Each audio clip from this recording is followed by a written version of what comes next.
የዘፍጥረትን መጽሐፍ ከኔ ጋር ብቻ ሳይሆን ከኔ ጋር አብረው የሚያገለግሉ የእግዚአብሔር ሰዎች የተወደዱ በጣም ድንቅ የሆኑ አገልጋዮች አሉ። ከነሱ ጋር ደግሞ እንማረዋለን። እጅግ በጣም ድንቅ ጊዜ እንደሚሆንልን አምናለሁኝ። መጽሐፍ ቅዱስ ያዘን ያው የተለመደውን የመጀመሪያውን የመጽሐፍ ቅዱስ ክፍል ወይንም መጽሐፍ የሆነውን ዘፍጥረት ምዕራፍ 1ን እናወጣለን። ምዕራፉን እያወጣችሁት ስለ ትምህርቱ አንዳንድ ነገሮችን ብሪፍ ላደርግላችሁ ፈልጋለሁ። እንግዲህ ያው ወደ ትምህርት ከመገባቱ በፊት ስለ ትምህርቱ አንዳንድ ነገሮችን ግልጽ ማድረግ አስፈላጊ ስለሆነ ነው። ኦሪየንቴሽን ይባላል። እንግዲህ ያው ወደ ዩኒቨርሲቲ ከመግባታችን በፊት ስለ ትምህርቱ የሚሰጠን ገለጻ ኦሪየንቴሽን ነው እና የኮርሱ መጀመሪያ ቀን ላይ ስለ ኮርሱ አጠቃላይ የሆኑ ነገሮች ይነገራሉ እና የመጀመሪያው ይሄንን ትምህርት ስታስቡ አንድ ማወቅ ያለብን ነገር ምንድነው? ከአሁን በፊት በተለይ ከሉቃስ ወንጌል ጀምሮ ስትማሩ የነበራችሁ ሰዎች የሉቃስ ወንጌልንና የራእይን መጽሐፍ በተማርንበት አካሄድ አይደለም የዘፍጥረትን መጽሐፍ የምንማረው። ምክንያቱም ሁለቱ መጽሐፍቶች ይለያያሉ። የሉቃስ ወንጌል ሲኖፕቲክስ ጎስፕል ብለን የምንለው ወይንም ከአራት ወንጌላት አንደኛው የሆነው ነውና የክርስቶስን ታሪክ ላይ የተመሰረተ መጽሐፍ ነው። የራእይ መጽሐፍ ማለት ደግሞ ከመልእክታት መካከል የሚመደብ መጽሐፍ ነው። ስለዚህ ብዙ ጊዜ ኤክስፖስተሪ ወይም ደግሞ ይሄ ምዕራፍ በምዕራፍና ቁጥር በቁጥር የምናጠናቸው ጥናቶች እና የምንማራቸው ትምህርቶች ይበልጥ ምንድነው አሳማኝ ምንድነው ተስማሚ የሚሆነው መልእክታት የሆኑ መጽሐፍት ላይ ሲሆን ነው። መልእክታት ማለት ያው ሮሜ ጀምሮ እስከ መጨረሻው እስከ ራእይ ያሉት መጽሐፍት ናቸው። እነሱ እያንዳንዱ ጽሁፍ ወይንም እያንዳንዱ ቃል መልእክት ማለት ስብከትና ትምህርት ሊወጣ የሚችል ጽሁፍ ስለሆነ እነዚያን መጽሐፍቶች ቁጥር በቁጥር ብናያቸው ሊያስኬዱ የሚችሉ ናቸው። ነገር ግን ወደ ዘፍጥረት፣ ዘጸአት፣ ዘሌዋውያን፣ ዘኍልቍ፣ ዘዳግም ብለን ወደምንለው ወደ እነዚህ ወደ አምስቱ የሙሴ መጽሐፍት ግን ስንመጣ እነዚህ አምስቱ የሙሴ መጽሐፍት ወይንም የሕግ መጽሐፍት ብለን የምንላቸው ቁጥር በቁጥር የምናያቸው ሳይሆኑ ጠቅለል እያደረግን የምንዳስሳቸው የመጽሐፍ አይነቶች ናቸውና ለምሳሌ አሁን ዛሬ የምናደርገው ነገር ምንድነው? መጽሐፍ ዘፍጥረት ምዕራፍ 1 እና ምዕራፍ 2 ነው ጠቅለል አድርገን አንድ ጊዜ የምናየው እንጂ ምዕራፍ 1 ቁጥር 1 ላይ ያለውን ቃል እንደ ራእይ መጽሐፍ በጣም በዲቴል እየገባን የምንበረብርበት ሁኔታ አይኖርም ማለት ነው። ስለዚህ ሁላችሁም በጥሞና የተከታተላችሁ እንደዛ እንድታደርጉ ፈልጋለሁ። ካሁን በፊት ተደጋጋሚ ጊዜ ስለ ማስታወሻ አያያዝ ነግሬያችኋለሁ። ማስታወሻ የምትይዙ ሰዎች በተለይም ከሚቀጥለው ሳምንት ጀምሮ በጣም አበረታታለሁ። ማስታወሻ ስትይዙ ከሰባኪው አንደበት የሚወጣውን ነገር ሁሉ የመጻፍ ግዴታ የለባችሁም። እንድትጽፉም ደግሞ እግዚአብሔር የማይጠብቅም እኔም አልጠብቅም። ከሰባኪው አንደበት የሚወጣውን ነገር ሁሉ የመጻፍ ግዴታ የለባችሁም። ግን ስትሰሙ ግን መልእክቱን ከመልእክቶቹ ውስጥ አንዳንድ አልፎ ልባችሁን የሚነካ አንዳንድ እውነቶች አሉና እግዚአብሔር ዛሬ ማታ በነብራም ላይ ልቤን ተናገረበት ብላችሁ የምትሏቸው አንዳንድ ቃላት አሉ አይደለ? ብዙ ጉባኤዎች ውስጥ ተካፈሉ። አንደኛ እሱን መልእክት እንድትጽፉና ሁለተኛ ደግሞ ያላወቃችኋቸውን አዲስ የሆነ ኢንሳይት ወይም ደግሞ አዲስ የሆነ ዕውቀት ሲሆን እነዚያን ነገሮች እንድትጽፉ ግብአት ስለሚሆናችሁ ማለት ነው። እንደዚያ እንድታረጉ ሁላችሁ ማስታወሻዎቻችሁ ዛሬ እንግዲህ ያው ማስታወሻ ለመጻፍ የግዴታ አጀንዳና እስክሪብቶ መያዝ አይጠበቅብንም። አብዛኛዎቻችን ስልክ ላይ ኖት አለ አይደለ? በዚያ ኖት እዛው ኖት ላይ አስፈላጊ የሆኑ ነጥቦችን ማስቀመጥ ትችላላችሁ። ሌላው ምንድነው የትምህርቱ ዓላማ ብለን ስንል ዘፍጥረትን መጽሐፍ እንግዲህ ካሁን በፊት ምናልባት በሌላ ሰው ተምራችሁት ሊሆን እንደሚችል አስባለሁኝ። በአሁኑ ሰዓትም በጣም ብዙ ቦታ ላይ ዘፍጥረትን መጽሐፍ ሰዎች ሊማሩ የሚችሉበት አክሰሶች አሉ። በቴዎሎጂ ስኩል ገብታችሁ ጄኔሲስን መጽሐፍ ልትማሩ ትችላላችሁ። ግን የሥነ መለኮት ትምህርት ቤት ካለው ትምህርት የዘፍጥረት መጽሐፍ ትምህርት እዚህ ቦታ ላይ የሚሰጠው የዘፍጥረት መጽሐፍ ትምህርት ምንድነው ልዩነቱ ካላችሁ ምናልባት ያኛው በጣም በጥልቀት የሆኑ ሐሳቦችን ትመለከቱ ይሆናል። እዚህ ቦታ ላይ እኔም ሆነ ከኔ ጋር የምናገለግለው ሌሎች አገልጋዮች የዘፍጥረትን መጽሐፍ በ3 ወር ጊዜ ውስጥ ተምራችሁ እንድትጨርሱ ስናደርግ በሁለት ዋና ዓላማ ነው። ይሄው ምንድነው? የመጀመሪያው መጽሐፍ ቅዱስን በሚገባ እንድታቁ። ብዙ ጊዜ ያው እኛ ኢትዮጵያውያን ጥሩ ስብከት እንሰማለን እንጂ ባይብልን አናውቀውም። ግልጽ ነው። ጥሩ ስብከት እንሰማለን። የሆነ አንደኛ ዜና ምዕራፍ 4 ቁጥር 25ን በሚገርም ሁኔታ የሚተነትን አገልጋይ እናገኝና በቃ የሚገርም ትንታኔ ሰምተን ተባርከን ጌታ ለልብ የተናገረን ብለን እንወጣለን እንጂ ባይብል ምንድነው የሚለውን ነገር ብዙ ጊዜ ብዙዎቻችን ስለማናስተውለው ይህንን ነገር ደግሞ እኔም በልቤ ስለተሰማኝ የመጀመሪያ መጽሐፍ ቅዱስን እንድታቁ መጽሐፍ ቅዱስን እንድታቁ ሲባል ያው መቼም ልክ እንደ ትልልቅ የሥነ መለኮት ሰዎች ልክ እንደነ ዞንደርቫን እንደሚባሉት እንደነ ሚስተር ቴክ እንደሚባሉት ሰዎች በቃ ዲቴል የሆነ ነገር እንድታቁ አይደለም። በነገራችን ላይ ዘፍጥረትን መጽሐፍ በ3 ወር በተማራችሁ ትምህርት ብቻ ዲቴል ነገር ላሳውቃችሁ አልችልም። መጽሐፉ በ3 ወር ብቻ በጥልቀት ሊታወቅ አይችልም። ግን ምንድነው በእነዚህ 3 ወራት የዘፍጥረትን መጽሐፍ በተመለከተ አትሊስት እንኳን መጽሐፉ ምንድነው የሚለውን ጥያቄ በተመለከተ መሰረታዊ የሆነውን ነገር እንድትይዙና እንድትጨብጡ ስለምፈልግ ነው።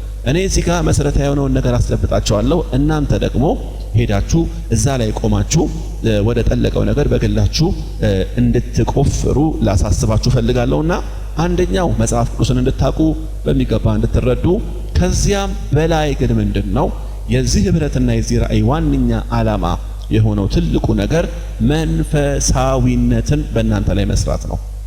ምክንያቱም የዘፍጥረትን መጽሐፍ 3 ወር ተምራችሁ ብቻ እንድትሄዱ ፍላጎቴ አይደለም። ምክንያቱም ያው ታውቃላችሁ መቼም ሰው መንፈሳዊ ወደ መንፈሳዊነት ካልመጣ የዘፍጥረትን መጽሐፍ ከምዕራፍ 1 ጀምሮ እስከ 50 ምናምን ስላወቀና ስለተማረ ብቻ መንፈሳዊ ሊሆን አይችልም። በእርግጥ መማሩ ብቻ አይደለም። ከዘፍጥረት ምዕራፍ 1 ጀምሮ እስከ ራእይ ምዕራፍ 22 ድረስ በቃሉ ቢችለው እንኳን መንፈሳዊነትን ካላስገኘለት ምንም ትርፍ የለው።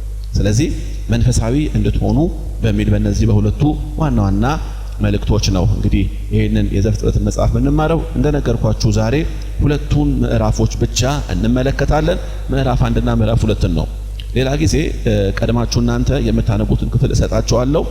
ስለዚህ እኔ ቀጥታ ወደ ማብራራቱ ገባለሁ እንጂ ልክ እንደ ራእይ መጽሐፍ ሳረግ እንደነበረው አንብቤ አይደለም ጀምሮ። እሺ አንብቤ አይደለም። እናንተ ቀድማችሁ ምዕራፍ 1 እና ምዕራፍ 2ን ወይንም ቀጣዩን ክፍል ታነቡታላችሁ የሚቀጥለው ሳምንት ማለት ነው።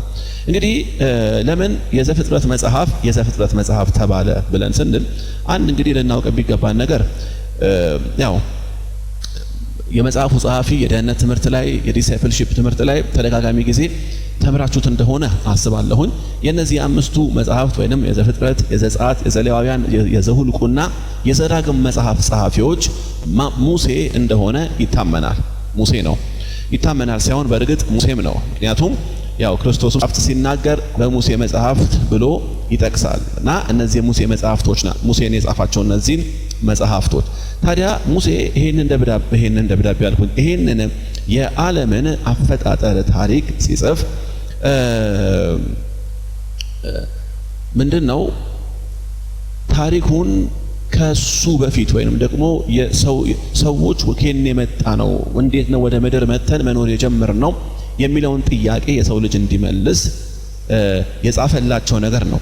ግን ሙሴ ይሄንን መልእክት ግን ሲጽፍ የዘፍጥረት ምዕራፍ ብሎ ርዕስ አላወጣለትም። ግልጽ ነው። ዘፍጥረት ያሉት መጽሐፍ ቅዱስን ኮሌክት ያደረጉት ሰዎች ናቸው። ስለዚህ ዘፍጥረት የተባለበት ምክንያት ወይንም በእንግሊዘኛው ጄኔሲስ ማለት ርዕሱ ዘፍጥረት መነሻ ወይንም ምንጭ ማለት ነው። ጂን ሐሳብ ጽፏት ደስ ይለኛል። ዘፍጥረት ማለት መነሻ ምንጭ ወይንም መጀመሪያ ማለት ነው። መጀመሪያ ማለት ነው። ለምንድን ነው መጽሐፉ መጀመሪያ ወይንም ምንጭ ወይንም መነሻ የተባለው ወደሚለው ጥያቄ ደግሞ ስመጣላችሁ የዘፍጥረት መጽሐፍ የብዙ ነገሮችን መጀመሪያ ያሳየናል። ሰምታችሁኛል? የዘፍጥረት መጽሐፍ የብዙ ነገሮችን መጀመሪያ ያሳየናል። ለምሳሌ አሁን እስቲ እናንተ ልጠይቃችሁና እናንተ መልሱልኝ። የዘፍጥረት መጽሐፍ ላይ የመጀመሪያ እንደሆነ የምናውቀው ታሪክ ለምሳሌ አንድ ነገር ጥቀሱልኝ ከእናንተ መካከል አንድ ሰው። ለምሳሌ አሁን የምን መጀመሪያ ይነግረናል መጽሐፉ? የሰማይና የምድር መጀመሪያ። እሺ የሰው መጀመሪያ። ሌላሳ የምን መጀመሪያ? የፍጥረት መጀመሪያ አይደለም? ግን ብትቀጥሉ በጣም ብዙ ልታወጡ የምትችሏቸው ብዙ መጀመሪያዎች አሉ። ለምሳሌ አሁን የኃጢአት መጀመሪያ። ኃጢአት የጀመረው ዘጸአት ነው እንዴ? ዘሁልቁ ነው እንዴ? ዘዳግም ነው አይደለም? የት ነው የጀመረው? ዘፍጥረት መጽሐፍ ላይ። መጽሐፉ የፍጥረት ዓለሙን ጅማሬ፣ የሰው ልጅን ጅማሬ፣ እንደገና የውድቀትን ጅማሬ፣ ይህ ብቻ አይደለም። ከዛ በኋላ አብዛኛውን የመጽሐፍ ቅዱስ ክፍልን የሚሸፍነው የአንድ ህዝብ ታሪክ አለ። ያ ህዝብ ማን ነው? መጽሐፍ ቅዱስ ላይ የምናገኘው እስራኤል አይደለ? የእስራኤልንም ጅማሬ የምናገኘው የት ነው? ዘፍጥረት መጽሐፍ ላይ ነው። እንዴት ካለን ዘፍጥረት መጽሐፍ ላይ ማን በዘፍጥረት ምዕራፍ 12 ላይ ማን ሲጠራ እናያለን? አብርሃምን ሲጠራው እንመለከታለን። ከአብርሃም በኩል እግዚአብሔር ማንን አመጣ? ይስሐቅን። ከይስሐቅ ቀጥሎ ማን መጣ? ያዕቆብ። ከያዕቆብ በኋላ ስንት ልጆች ተወለዱ? ከያዕቆብ 12 ልጆች። እነዛ 12 ልጆች ምን ሆኑ? 12 የእስራኤል ነገድ አባቶች ሆኑና እግዚአብሔር የእስራኤልን ኔሽን እንዴት እንደጀመረ የሚነግረን የዘፍጥረት መጽሐፍ ነው። ስለዚህ መጽሐፉ የብዙ ነገሮች ጅማሬ ስለሆነ ይህን መጽሐፍ ኮሌክት ያደረጉት ሰዎች ዘፍጥረት ወይንም በእንግሊዘኛው ጄኔሲስ የሚል ስያሜ አወጡለት። ይህ መጽሐፍ ሲጀምር ምዕራፍ 1 ቁጥር 1 ላይ እንደነገርኳችሁ አለፍ እያለን ነው የምንመለከተው። በመጀመሪያ እግዚአብሔር ሰማያትና ምድርን ፈጠረ ይላል። ኦኬ፣ እንደዚህ እናደርጋለን። አሁን እኛ እነዚህን ሁለት ምዕራፎች በአምስት ዋና ዋና ክፍሎች እንከፍላቸዋለን። በአምስት ዋና ዋና ክፍሎች ይሄ ሁለት ምዕራፍ በአምስት ክፍል ስንከፍለው የመጀመሪያው ክፍል ከምዕራፍ 1 ቁጥር 1 ጀምሮ እስከ ቁጥር 24 ድረስ ያለ ነው። ከምዕራፍ 1 ቁጥር 1 ጀምሮ እስከ ቁጥር 24 ድረስ ያለውን የመጀመሪያውን ክፍል ብለን እንመድበዋለን። ሁለተኛው ደግሞ እዛው ምዕራፍ 1 ቁጥር 26 ጀምሮ እስከ ቁጥር 31 ድረስ ያለውን ሁለተኛው ክፍል ብለን እንመድበዋለን። ሶስተኛው ክፍል ደግሞ ምዕራፍ 2 ከቁጥር 1 ጀምሮ እስከ 3 ያለችዋ ምዕራፍ 2 ከቁጥር 1 ጀምሮ እስከ 3 ያለችዋ እቺ በሶስተኛነት የምናስቀምጣት ክፍል ስትሆን አራተኛው ክፍል ደግሞ ምዕራፍ 2 ከቁጥር 16 ጀምሮ እስከ 17 ያለው ክፍል ነው። አምስተኛው ደግሞ ክፍል ምዕራፍ 2 ከ18 ጀምሮ እስከ ቁጥር 25 ያለው ነው።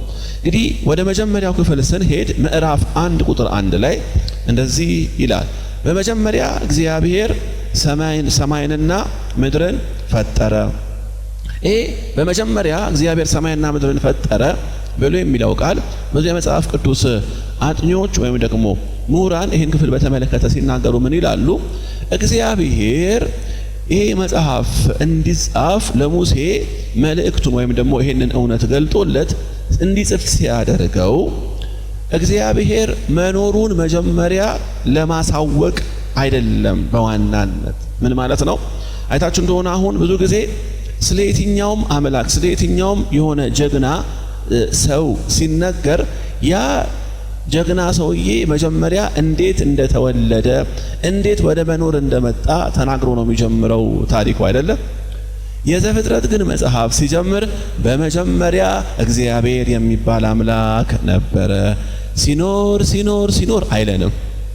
ከስራው ነው የሚጀምረው። ለምን? እግዚአብሔር አለ የሚለውን ሐሳብ ለመከራከር ብሎ ሳይሆን የሚጀምረው እግዚአብሔር እንዴት ነገሮችን ካለመኖር ወደ መኖር እንዳመጣ በመግለጽ ነው የሚጀምረው።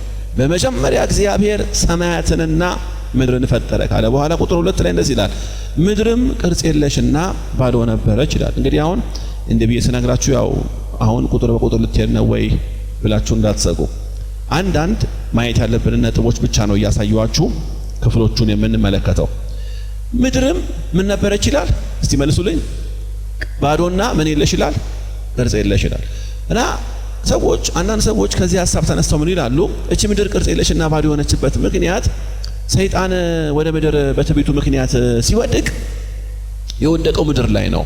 ስለዚህ ልክ ሲወድቅ ምስቅልቅሏን አወጣት እና ለዛ ነው እንዲህ ምስቅልቅልና ባዶ ምንድነው ቅርጽ የሌላት እንድትሆን የሆነበት ምክንያት ብለው ይላሉ። እኔም እስከተወሰነ ጊዜ ድረስ ይሄኛውን ሐሳብ ነበር ያስኬዳል ብዬ ወስድ የነበረው። ግን ከሆነ ጊዜ በኋላ ክፍሉን በደንብ ሳጣና በተለይም ደግሞ ስለ ክፍሉ የሚናገሩ አንዳንድ የመጽሐፍ ቅዱስ ማብራሪያዎችን ስመለከት ምድር ቅርጽ የለሽና ባዶ ነበረች ብሎ ሲናገር ባጭሩ የሰይጣን መውደቅ ያበላሻት ለማለት ፈልጎ ሳይሆን ለሰው ልጅ መኖሪያ ምቹ አልነበረችም። ለሰው ልጅ መኖሪያ ምቹ ያልነበረች ለማለት ፈልጎ ነው። ከዛ ምን ይላል? የእግዚአብሔር መንፈስ ይላል በውሆች ላይ ምን ያደርግ ነበረ? ይረብብ ነበረ።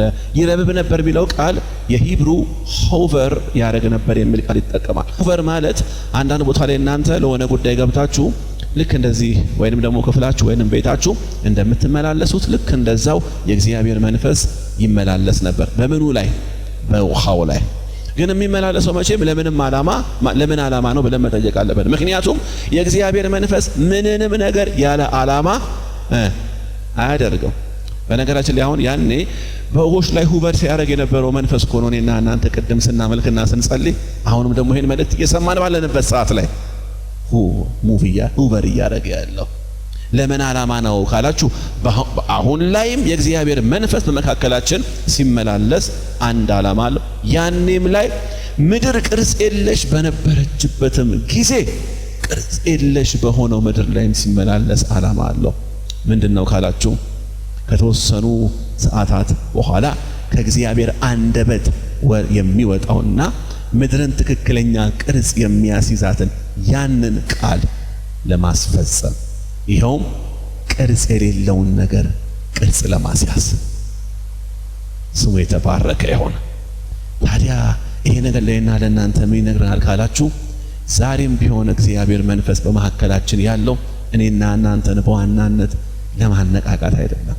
ጥሩ ነው ያነቃቃና፣ ከማነቃቃትም ግን በላይ ቅርጽ የሌለውን ነገር ቅርጽ ይሰጠዋል።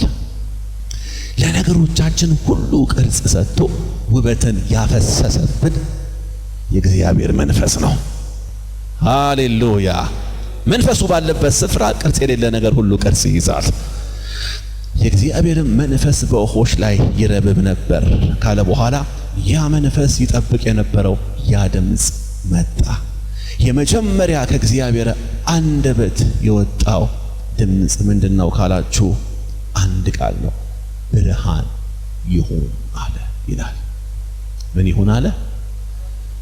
ብርሃን ይሁን አለ። እንግሊዘኛው let it be light። እንግሊዘኛውና አማርኛው ላይ ይሁን አለ የሚል ቃል አለ። የሂብሩን መጽሐፍ ያጠኑት ሰዎች ይሄን ክፍል በተመለከተ ሲናገሩ እንደዚህ ይላሉ። በጣም የሚደንቅ ነገር ነው ወንድሞቼ እና እህቶቼ። ይሁን አለ የሚለው ትርጉሙ ላይ ነው ያለው። ኦሪጂናል ሂብሩ ላይ ይሁን አለ አይልም። እግዚአብሔር ብርሃን ያለው ይገርምሃል። ብርሃን ሲል ይሁን ማለት ሳይጠበቅበት ብርሃን ከሌለበት ስፍራ መጣና እነሆኝ አለ። አይገርማችሁም? እኔና እናንተ አንድን ነገር ካለመኖር ወደ መኖር ሲያመጣ ቀጣይ ቃል መጨመር አያስፈልገውም። ስሙን ብቻ ቢጠራው እህታችን አስቴር ስትዘምር ምንድን ነው ያለችው? መብረቅ ሊታዘዝ እነሆኝ ይልሃል አይደል ያለችው? ብርሃን ይሆናል ይላል። ይሄ ብርሃን የምን ብርሃን ነው? እዚህ ጋር ቆም ብዬ አንድ ነገር ዲፋይን ማድረግ አለብኝ። ለምን መሰላችሁ? ብዙ ጊዜ በዘፍጥረት ምዕራፍ 1 ቁጥር 3 ላይ የምናገኘው ብርሃን ምን አይነት ብርሃን ነው የሚለው ነገር ብዙ ሰው ስለማያስተውለው ከምን ጋር ይቀላቅለዋል መሰላችሁ? ልክ እግዚአብሔር ብዙ ነገሮችን ፈጥሮ ቁጥር 14 ጋር ወደ በኋላ ምን መጣበት ለቀናት፣ ወራት፣ ሳምንታትና ዓመታትን እንዲለዩ ብርሃን ሰጪ አካላትን በሰማይ ጠፈር አኖረ የሌለ። እነዚያ ማን ናቸው? ወደ በኋላ ምናያቸው ፀሐይና ጨረቃ አይደለም? ከፀሐይና ከጨረቃ ጋር ካለው ብርሃን ጋር በቁጥር 2 ላይ ያለውን ብርሃን ብዙ ሰዎች ያመሳስሉታል። ግን ዛሬ ይሄን ሐሳብ ግልጽ ላድርግላችሁ። እግዚአብሔር በቁጥር 3 ላይ የጠራው ብርሃን አዎ ትክክለኛ ቅድም ያየነው ብርሃን ነው። ግን ይገርማቸዋል፣ ፀሐይና ጨረቃ የሚሰጡት ብርሃን የመጣው ቁጥር 14 ወደ በኋላ ጋር ነው፣ ወደ በኋላ ላይ ነው። ይሄኛው ብርሃን ካላችሁ ያለ ሶርሱ የተገኘ ብርሃን ነው። አሜን ነው። ምን ማለት ነው? እግዚአብሔር ብርሃንን ለመስጠት የግዴታ በፀሐይ ላይ ዲፔንድ አይሆንም።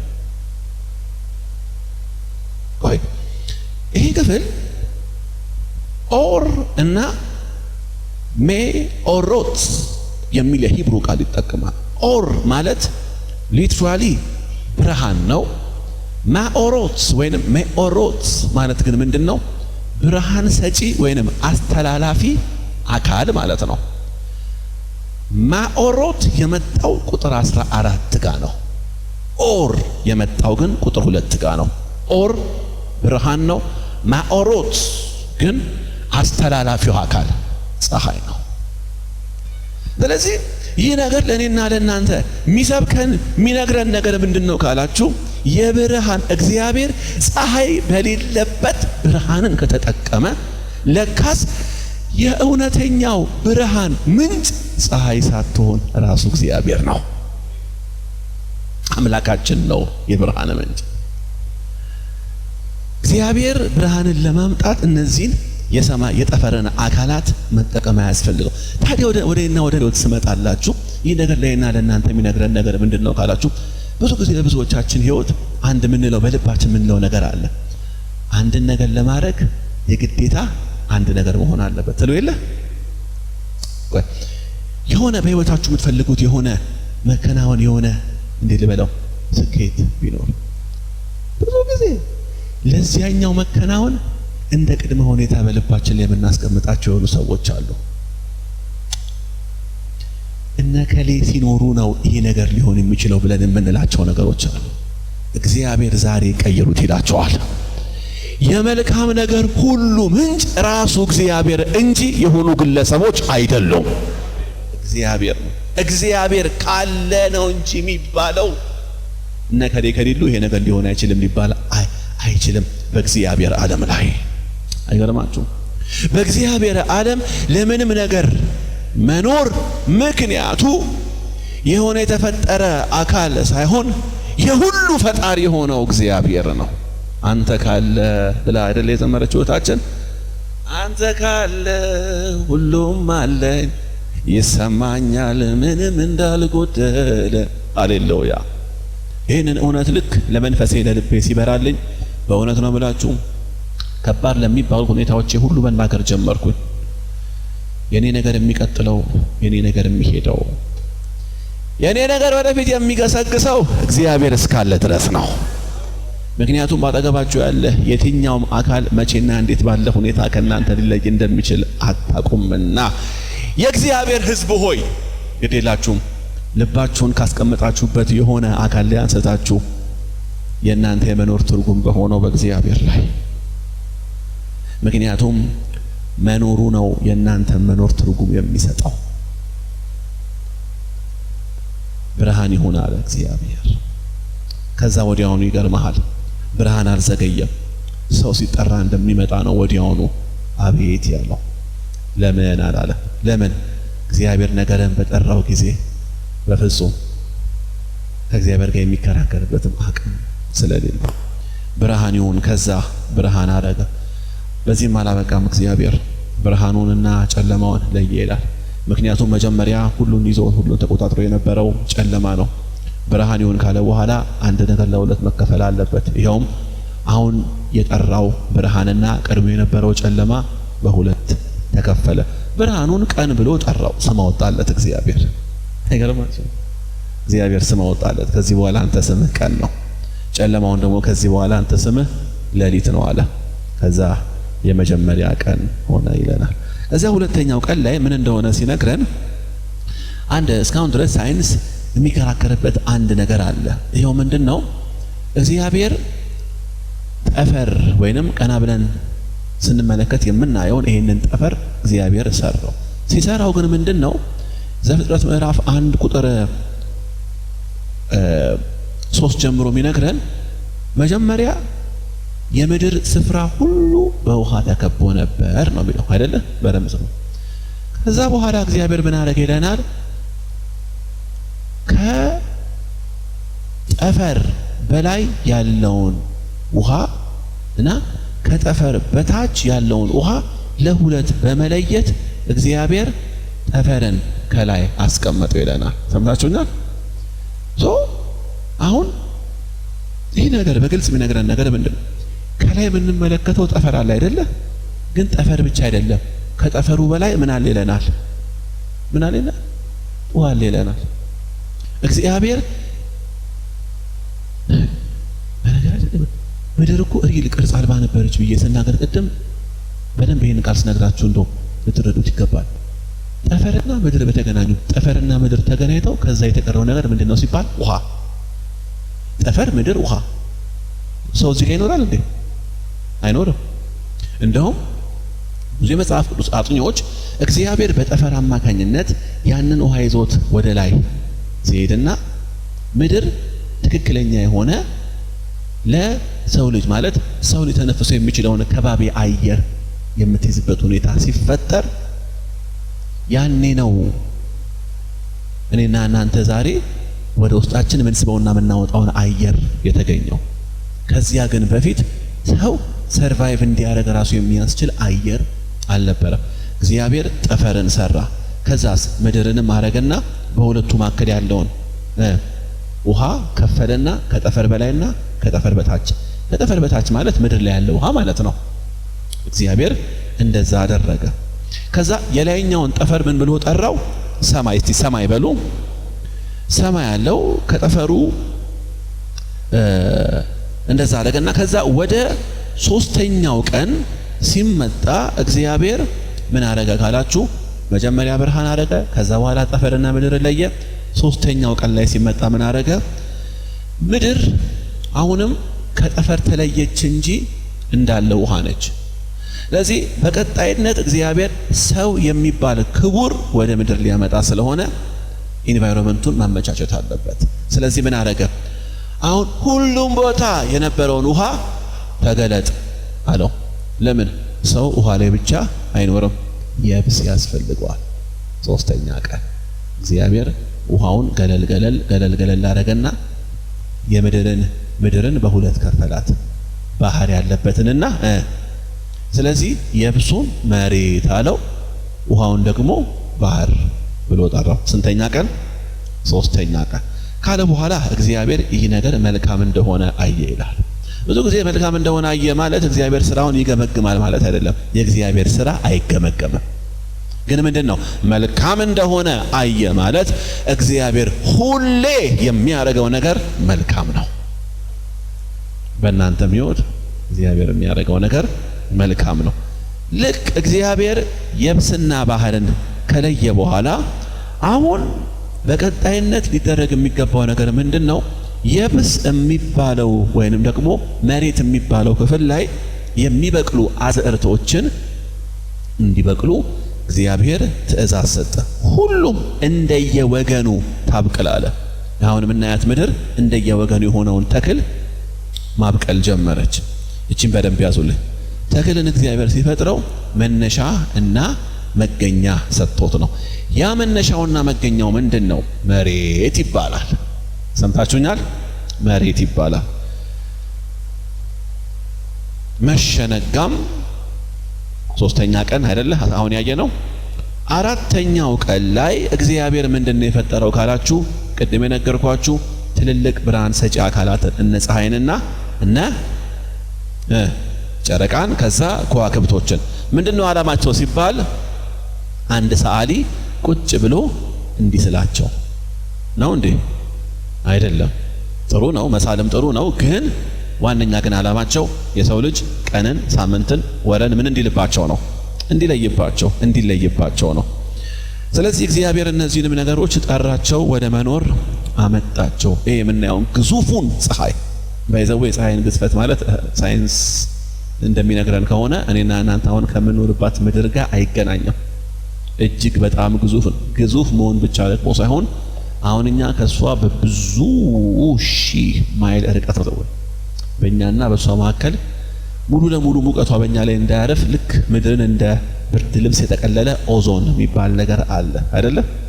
በብዙ ሺህ ከኛ የምትገኘው እቺ ፀሐይ በእኛና በሷ መካከልም ኦዞን ኖሮ ነው ባይዘው ቅድም ላይ ወይኔ ሙቀቱ ምናምን ስንል ነበረው እንዲህ በቃ አናቴን በሳኝ ምናምን ለተወሰነ ጊዜ የኦዞን ንጣፍ ቢነሳ ያው እዚህ ያለን ሰዎች ስቴክ ነው የምንሆነው። ግልጽ ነው። የእሳት ፍንጣሪና የእሳት ፍንዳታ ነው ያለው በፀሐይ ላይ። ምናልባት ካረሳሁት አንዱ ፍንጣቂ ብቻ ነው ከሩቁ በአንድ አጉሊ መነጽር ሲመለከቱት በፀሐይ ላይ ያለው ከሩቁ እንዲህ ሲፈነዳ ይታያል። እሳት ሲወጣ ያው እሳት አይደለ ፀሐይ ማለት እሳት አይደለም። አንደኛው ፍንጣቂ በምድር ላይ አለ ከተባለ በጣም ዘመናዊና ምናልባት ዓለምን ሊያጠፋ ከሚችል ትልቅ የኒውክሌር ቦምብ ከ7 ከ8 ከ10 እጥፍ በላይ ነው አንዱ ፍንዳታ። ግን ይገርማቸዋል። እግዚአብሔር እኔን ሶፍት አንስቼ እዚህ ጋር እንደማስቀምጠው ነው ብድግ አድርጎ ከዚህ በኋላ ቦታ እዚህ ጋር ያለው። አምላካችን ትልቅ አምላክ ነው። እግዚአብሔር ጨረቃን ፈጠረ፣ ከዋክብትን ፈጠረ፣ መሸነጋም አራት። አምስተኛ ቀን ላይ እግዚአብሔር ምን አደረገ ይለናል? ሁለት ነገሮችን ፈጠረ። የመጀመሪያው ባህር። እስቲ ባህር በሉኝ። ቅድም ነግሬያችኋለሁ። ባህሩን ወደ አንድ ቦታ ሰበሰበ፣ የብሱን ወደ አንድ ቦታ ሰበሰበና ባህሩን ምን አለው? በል እንግዲህ አንተ ባህር እንደየወገኑ የሆነ አሳ፣ የአሳ አይነት እስከ ዛሬ ሳይንስ የደረሰበት የአሳ ዝርያ አለ፣ እስካሁን ድረስ ያልደረሰበት የአሳ ዝርያ አለ። እግዚአብሔር በአንድ ቀን ነው እንደየወገንህ አለው። ባህር አሳን አልፈጠረም፣ ግን የአሳ መገኛ ሆኖ መጣ። ምን አልኳችሁ? ሁሉም ከሰው በስተቀር እግዚአብሔር ሁሉን ነገር ሲፈጥር መገኛ እና አስገኚ ነበረው። የባህር የአሳ መገኛው ያ መገኛው at the same time መኖሪያው ነው። በአምስተኛው ቀን ላይ እግዚአብሔር ባህርን ብቻ አሳን ብቻ ሳይሆን ምን አደረገ ይለናል? በሰማይ ላይ ደግሞ የሚበሩ ወፎችን እቺኛው የሚታየው አየር ያስገኛል። ግልጽ ነው። እንዴት ካለ መኖር ወደ መኖር እንደመጣ አላውቅም። እንግዲህ ብዙዎቻችሁ እንደምታስቡት ታውቃላችሁ፣ እግዚአብሔር ሰውን እንደፈጠረ አድርጎ አይደለም እርግብን የፈጠረው። እርግብን መንቁሯን እንዲህ አሹሎ ምናምን እግዚአብሔር ከዛ እፍ አላላትም። እፍ የተባለው ሰው ብቻ ነው። እርግብን ምንድን ያደረገው መሰላችሁ? ይሄ አየር አሳ ውሃው መገኛውና መኖሪያው እንደሆነ አየሩም እርግብ አስገኝ። በኔ ምልከታና በኔ እይታ እነዚህ የምናውቃቸው እርግቦች እንዴት እንደሆነ እነሱም በማያውቁበት መንገድ ራሳቸውን አየር ላይ ሲበሩ አገኙት። አሳም መገኛና መኖሪያ ያለው፣ እርግብም መገኛና መኖሪያ ይገርባቸዋል። ሁለቱም አሳ ከተገኘበት ነገር ውጪ ሰርቫይቭ ሊያደርግ አይችልም። እርግብም አየር ባይኖር ልትበር አትችልም። ይገርማቸዋል። እጽዋትም መገኛና መኖሪያ ያላቸው ምንድነው? የብስ ነው። እንዴት ፈጠራቸው እግዚአብሔር? ለየብሱ ትእዛዝ ሰጠ። ምን ብሎ? እንደየወገኑ የሆነውን አዝርዕት አምጣው አብቅላለሁ። እነዚህ ሁሉ መገኛና መኖሪያ እንዳላቸው ሁሉ እኔና እናንተ መገኛና መኖሪያ አለ። እስቲ ጉባኤው አሜን ይበል። መገኛ አለ። እንዴት ካላ ይነግረናል። አየር እርግቡን አስገኝ እንደተባለ፣ የብስ እጽዋትን አስገኝ እንደተባለ፣ ባህር አሳውን አስገኝ እንደተባለ ሰውን ሲፈጥረው እንደዚህ አለ። አሁን ወደ ባህርም ወደ የለም እግዚአብሔር ዞር ያለው ወደ ሥላሴ ነው። ሰውን በመልካችን እንደ ምሳሌያችን። አሳ ያለ ውሃ መኖር እንደማይችል ሁሉ እግዚአብሔር ሰውን ሲፈጥረው ያለ እግዚአብሔር እንዳትኖር አድርጎ ነው የፈጠረ። አልኖርም፣ ያለ እግዚአብሔር መኖር አንችልም። ያለ እግዚአብሔር ማህበራዊ ሚዲያ ላይ አንድ ነገር ሰማውና በጣም ባረከኝ። ልጁ እንደውም ሼር አድርጌዋለሁ መሰለኝ። ሰው ሞተ የሚባለው አይኑ ሲጨፍንና ጸጥ ሲል አይደለም ማለት። ሰው ሞተ የሚባለው ያህዌን እግዚአብሔርን መጥራት ሲያቆም ነው። ምን ማለት ነው? ስሙኝማ። እንዴ ነው ተነፍሱ እናንተ አይደለ? ሰው ሲተነፈስ ራሱ አየር አሳሳቡና አወጣጡ ያህዌን ይጠራል። ለምን መሰላችሁ? ያህዌ ተብሎ እኛ እንዲገባን እዚህ ጋር ተጻፈ እንጂ ትክክለኛው አጠራር ባውል የለውም። ስተነፍሱ እግዚአብሔር ተንፋሽህ ራሱ እሱን እንዲጠራ አድርጎ እግዚአብሔር ከሱ ውጪ መኖር እንዳትችል አድርጎ ነው የፈጠረ። ታዲያ ሰው ልጅ ትልቁ ውድቀት ምኑ ጋር ጀመረ አትሉኝም? ወደ ኋላ መጣበታለሁ። ካንተ ውጪ ይችላል ማለት ጀመረ። የሰው ልጅ ትልቁ ውድቀት ካንተ ውጪ ያለለት ነው። ትንፋሼ ያህዌን የሚጠራ ከሆነ መተንፈስ ሳቆም ወይንም ያህዌ ማለት ሳቆም ከሆነ የኔ ሞት ሞት ሊባል የሚችለው በእርግጥም የዘፍጥረት መጽሐፍ ከእግዚአብሔር ውጪ መኖር እንደማንችል ይነግረናል። ክብር ለእግዚአብሔር ይሁን። ከእግዚአብሔር ውጪ መኖር አልችልም። እግዚአብሔር እነዚህን ሁሉ ነገሮች ከፈጠረ በኋላ ወደ ሁለተኛው ክፍል ስንመጣ ሰውን በመልካችን ስድስተኛው ቀን ላይ ማለት ነው። ሰውን በመልካችን እንደ ምሳሌያችን ምን እንበል እንፍጠር አለ። እንፍጠር ካለ በኋላ ሌላውን ሲፈጠር እግዚአብሔር ያደረገው አይነት ነገር ብቻ አይደለም ያደረገው። ሌላውን ፈጠረና ብዙ ተባዙ አለ። ሰውንሳ ፈጠረ ብዙ ተባዙ ምድርንም ሙሉ ካለ በኋላ በዛ አልሸኛቸውም። ግን ምን አለ? ግዙ። ሰው የመግዛት ስልጣን እንዳለው ይነግረናል። ይህ ብቻ አይደለም፣ ምግባችሁ ደግሞ አሁን ካዘጋጀውላችሁ ከነዚህ ሁሉ እጽዋት መሆን አለበት ይልና ወደ ሁለተኛው ምዕራፍ ይገባል። ሁለተኛው ምዕራፍ ላይ ምንድነው የሚለን? እግዚአብሔር ሰማያትንና ምድርን ሁሉ ሰውን ጨምሮ ከፈጠረ በኋላ ስንተኛው ቀን ላይ ያረፈ ይለናል? በሰባተኛው ቀን ምን አደረገ ይለናል? ይህ እረፍት የእግዚአብሔር እረፍት ከረጅም ዘመን በኋላ መንፈሳዊ ትርጉም ይዞልን የመጣ በክርስቶስ ኢየሱስ ያገኘነውን የዘላለምን ሕይወት ሊገልጥ የሚችል እውነት ነው። እዚያም ጊዜ ላይ እግዚአብሔር አረፈ ብሎ ሲል ይህ እረፍት ስራንና ተግባርን ሁሉ የማጠናቀቅን እውነታ የሚያሳይ እንጂ የድካም እረፍት አይደለም። እሺ እግዚአብሔር ስለማይደክም ፕላስ እግዚአብሔር አሁንም እየሰራ ነው ያለው። አባቴ በስራ ላይ ነው እኔም እሰራለሁ ያለው ማን ነው? ኢየሱስ ነው። ከዛ በኋላ እንግዲህ የምናገኘው እግዚአብሔር ሰውን ከፈጠረ በኋላ ምን ይለናል? ይህንን ሁሉን ነገር ኤደንን እንዲያለማ እንዲንከባከብ ኃላፊነትን ሰጠው፣ ስልጣንን ሰጠው። ግዛ፣ ብዛ፣ ተባዛ አለው። ኃላፊነትን ከሰጠው በኋላ ግን አንድ ብለህ ምነግርህ ነገር አለኝ ይለዋል። ይሄው ምንድነው? በኤደን ካለው ዛፍ ሁሉ ትበላለህ፣ ነገር ግን መልካምና ክፉን ከምታሳውቀው ዛፍ እንዳትበላ አለው። ጠይቁ ማን መጠየቅ አለብን? ይሄው ምንድነው?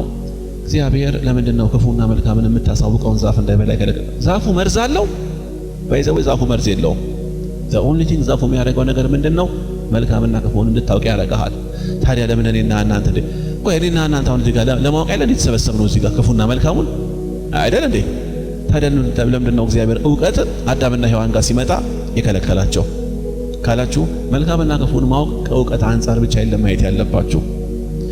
አዳምና ሔዋን ያንን ፍሬ በልተው ለመልካምና ለክፉ ኮንሺየስ ከመሆናቸው በፊት መልካም ምንድነው ክፉ ምንድነው የሚለውን ነገር በራሳቸው ሳይሆን በእግዚአብሔር ላይ ባላቸው ጥገኝነት ነበር የሚያውቁት። ያ ማለት እግዚአብሔር ክፉ ነው ካለ ክፉ ነው ለነሱ፣ መልካም ነው ካለ መልካም ነው። አሁንሳ ከእግዚአብሔር ውጪ መልካምና ክፉ መለየት ጀመሩ። በዛ ሰዓት ያለው የአዳምና የሔዋን ውድቀት ኢንዲፔንደንስ ይባላል።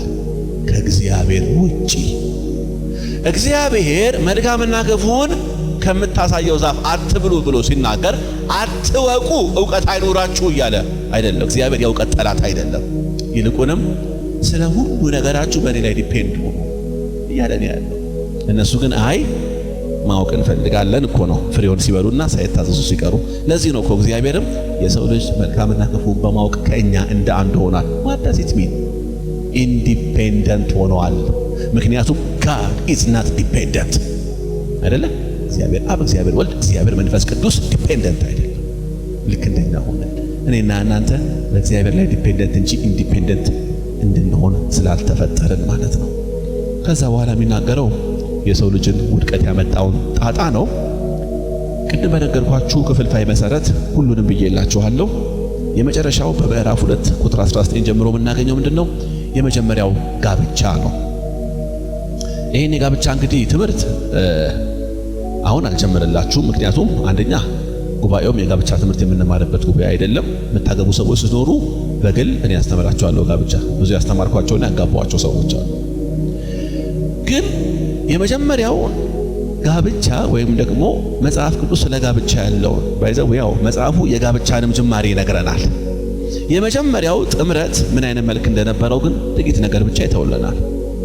ይሄው ምንድነው? ያው ምዕራፍ 2 ቁጥር 18 ጀምሮ እስከ 25 ድረስ ባለው ክፍል ማለት ነው እግዚአብሔር አዳምና ሔዋንን አይደል ያጋባቸው አይደለ?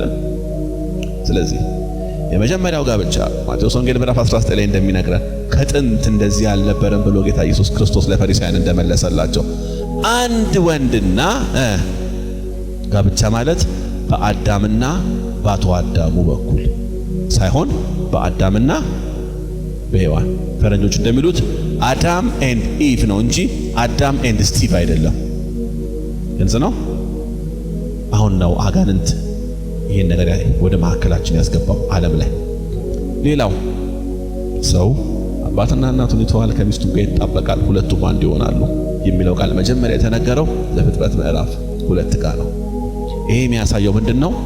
ፍቺን እግዚአብሔር እንደማይፈልግ ሰምታችሁናል። ዲቮርስ አንድ የሆነን ነገር እኔ እና ይሄ መጽሐፍ በማስቴሽ ብንጣበቅ ይላቀቅ ይሆናል፣ የተወሰነ ጉዳት ይኖረዋል። ከዚህ ወዲህ ያለው እኔና ከዚህ ወዲህ ያለው ግን እኔ ብንላቀቅ ጤናማ አይደለም። ተላቀቁ አይደለም የሚባለው ሞተ ነው አይደለም። እግዚአብሔር ፍቺን እንደሚጠላ በዚህ ክፍል ላይ አስቀድሞ እንደነገረ ነው። ዘፍጥረት ምዕራፍ 1 እና ምዕራፍ 2 እንግዲህ ባጭሩ በክፍልፋይ ስናስቀምጠው ይሄ ሲሆን ባለችኝ 4 ደቂቃ ብቻ እቺን ነገር ልተውላችሁ። አፕሊኬሽን የሆነች እውነት ማለት ነው። እነዚህ 2 ምዕራፎች የመጀመሪያ ምን ያሳየናል? እግዚአብሔር የነገር ሁሉ የመልካም ነገር ሁሉ ጀማሪ እንደሆነ። እስቲ እንዲህ በሉ ከኔ ጋር እግዚአብሔር በሉ የመልካም ነገር በሉ ጀማሪው ነው። እግዚአብሔር የመልካም ነገር ሁሉ ጀማሪና ፈጣሪ እንደሆነ አንደኛ እነዚህ 2 ምዕራፎች ይነግሩናል። ግን ከዚህም በላይ ደስ የሚያሰኘው ነገር ምን መሰላችሁ? እግዚአብሔር ፈጣሪ ጀማሪ አስገኝ ብቻ አይደለም። ከፈጠረ በኋላ የፈጠረውን የሰጠውን ያስገኘውን ያንን ነገር ፕሮቫይድ የሚያደርግ አምላክ ነው። እንግዲህ ይህን ነገር ስነግራችሁ ወደ እናንተ ህይወት እንድታመጡት እፈልጋለሁ።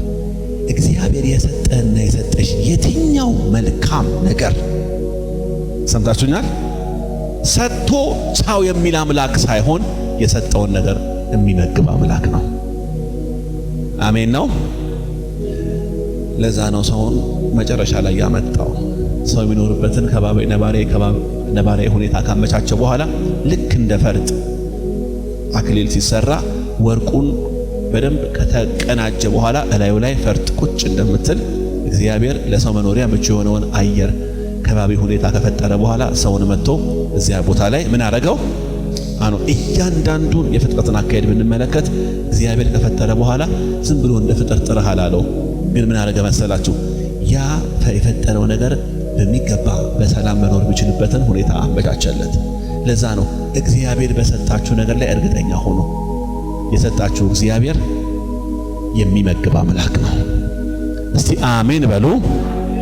እግዚአብሔር በሰጣችሁ ነገር ላይ ጥርጣሬ እንዳይገባችሁ። እግዚአብሔር ከሆነ የሰጣችሁ ስለዚያ ነገር ራሱ እግዚአብሔር ተጠያቂ ይሆናል። እግዚአብሔር የሚሰጥ ብቻ ሳይሆን ፕሮቫይድ የሚያደርግ አምላክ እንደሆነ እንደገናም እግዚአብሔር እያንዳንዱን ነገር ጊዜውን ጠብቆ የሚሰራ አምላክ እንደሆነ ሰምታችሁናል። ጨርሻለሁ። እያንዳንዱን ቆይ ለምንድን ነው እግዚአብሔር የመጀመሪያ ቀን ላይ ሰማይና ምድርን ፈጠረ ካለ በኋላ ወዲያውኑ አዳም ብሎ ያልጠራው? ጉድ ይፈላ ነበር። ነገር ይበላሽ ነበር። ሰምታችሁኛል? ነገር ይበላሽ ነበር። ከአዳም ጋር ቢሆን ኖሮ የፍጥረት ሂደቱን እግዚአብሔር እያሳለጠ የነበረው ብዙ ነገሮች ይበላሹ ነው። እግዚአብሔር አዳምን በተመቻቸ ሁኔታ እንዲመጣ እግዚአብሔር መጀመሪያ ሰማያትን እና ምድርን ፈጠረ። ጠፈርን ላይ ምድርን ታች ካረገ በኋላ የብስን ገለጠ። ከዛ እጽዋትን አበቀለ። ከዛ ብርሃን ይሁን ብርሃንን ፈጠረ። ከዛስ ኤደን ገነትን ሰራ። ከዛስ እንስሳትን አመጣ። ከዚያስ ሰውን አመጣና እዛ ቦታ አስቀመጠው። ምን ማለት ነው? ያኔም አሁንም እግዚአብሔር ያኔም በፍጥረት አሁንም ባንቺ ህይወት እግዚአብሔር ጊዜውን ጠብቆ የሚሰራ አምላክ ነው። ባለፈው ሳምንት እንደነገርኳችሁ ዛሬም ነግራችኋለሁ። ይሄ ለብዙዎቻችሁ መልእክት ነው። የቸኮለ ልብ እንጂ የዘገየ እግዚአብሔር የለም። እስቲ አሜን በሉ። ሁሉን ነገር በጊዜውና በሰዓቱ የሚያደርግ አምላክ ነው። መፍጠር ብቻ ሳይሆን የፈጠረውን ፍጥረት ፕሮቴክት የሚያደርግ አምላክ ነው። ይህ ብቻ ሳይሆን እግዚአብሔር የፈጠረውን ፍጥረት በዓላማ የሚመራ አምላክ ነው። አሜን ነው። እግዚአብሔር የፈጠረውን ፍጥረት በምን ይመራል አልኳችሁ? በዓላማ ይመራል። ከፈጠረው ሁሉ አንዱም ዊዛውት ፐርፐስ ወደ ምድር የመጣ ነገር የለም። እንደው አሁን ሰዓት የለንም እንጂ 1 2 3 4 5 እያለን ብንቆጥር እያንዳንዱ ነገር በዓላማ የመጣ ነገር ነው። በሌላ አማርኛ እናንተ ወደዚህ ምድር የመጣችሁት በአጋጣሚ ሳይሆን በዓላማ ነው። ያ ዓላማ ምንድነው የሚለውን ነገር ፈልጎ ማግኘት የእናንተ ኃላፊነት ነው። በእርግጥ እናንተ አግኝታችሁታል፣ እግዚአብሔር ይባርካችሁ። ግን ሰው ግራ የገባው ለምን መሰላችሁ? ከተፈጠረለት ዋነኛ ዓላማ መስመር ስለወጣ ነው። ዛሬ ሰው ከእንስሳ ጋር፣ ሰው ወንድ ከወንድ ጋር፣ ሰው ከእንስሳ ጋር፣ ሰው ከኮምፒውተር ጋር እየተጋባ ያለው ዘፍጥረት መጽሐፍን እንደኔና እንደናንተ ቁጭ ብሎ ሊማር የሚችልበት ሁኔታ ስላልተመቻቸለት ነው። ለምን? የዘፍጥረት መጽሐፍ ማለት ሰው ለምን ተፈጠረ፣ የመኖር ውስጥ ትርጉምና ዓላማ ነው የሚለውን ነገር ይነግረናል። በዚህ ውስጥ የእግዚአብሔርን ፈጣሪነት ብቻ ሳይሆን አምላኩነቱንም ይጎላባቸዋል። አሜን ነው። እስቲ እንዲበሉ እግዚአብሔር በሉ ትልቅ አምላክ ነው። ክብር ለእግዚአብሔር ይሁን። ፈጣሪ ነው። የፈጠረውን ደግሞ ይመግባል። የሚመግበውን ደግሞ በዓላማ